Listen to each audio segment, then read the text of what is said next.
Carlos entró en pánico y salió corriendo del museo.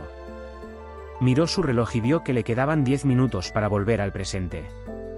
Decidió regresar a la cápsula lo antes posible, esperando que todo fuera una mentira o un error.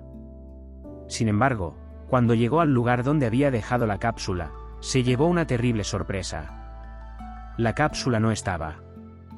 En su lugar, había un edificio en construcción, con un cartel que decía, próximamente, el nuevo centro comercial del futuro.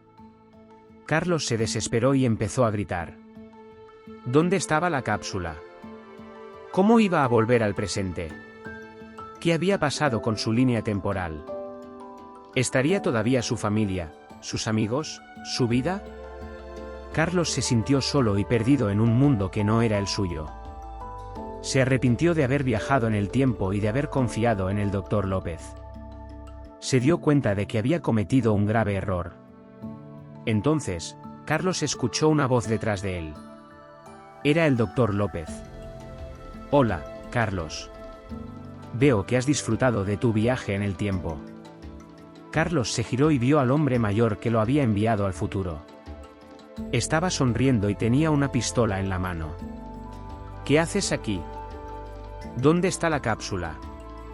¿Qué me has hecho?, preguntó Carlos con miedo y rabia. Tranquilo, Carlos.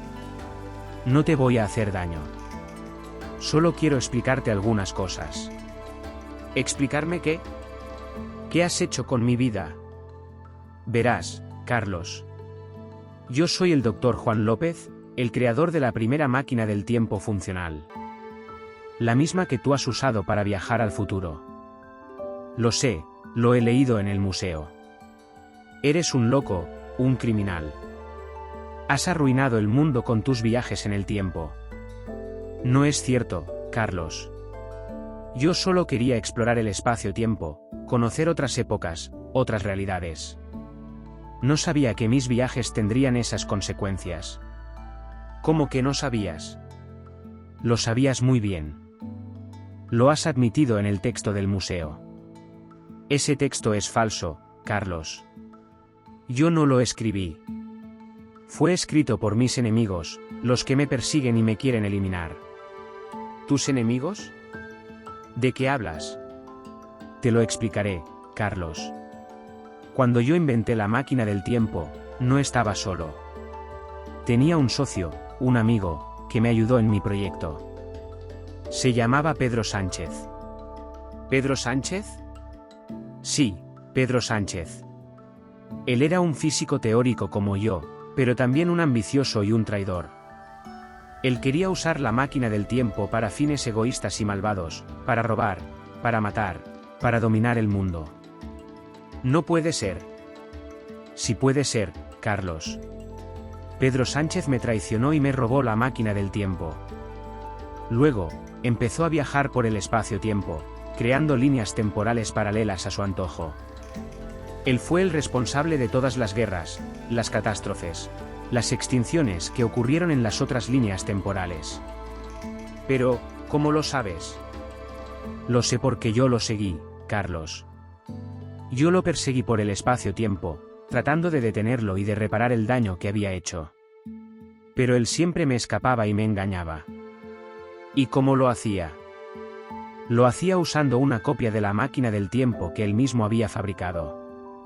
Una copia defectuosa e inestable, que podía fallar en cualquier momento. ¿Una copia defectuosa? Sí, Carlos. Una copia defectuosa como la que tú has usado para viajar al futuro.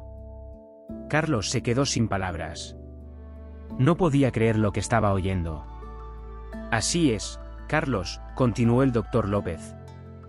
La cápsula que tú has usado no era la máquina original, sino la copia de Pedro Sánchez. Yo la encontré en una de las líneas temporales que él había creado y la traje al presente. Luego, la modifiqué para que pareciera la original y la usé para traerte a ti. ¿Para traerme a mí? ¿Por qué? Porque tú eres la clave, Carlos. Tú eres el único que puede detener a Pedro Sánchez y salvar el mundo. ¿Yo? ¿Cómo? Te lo diré, Carlos. Pero antes, debes saber una cosa más. Una cosa muy importante. ¿Qué cosa? La cosa es que, tú eres mi hijo, Carlos.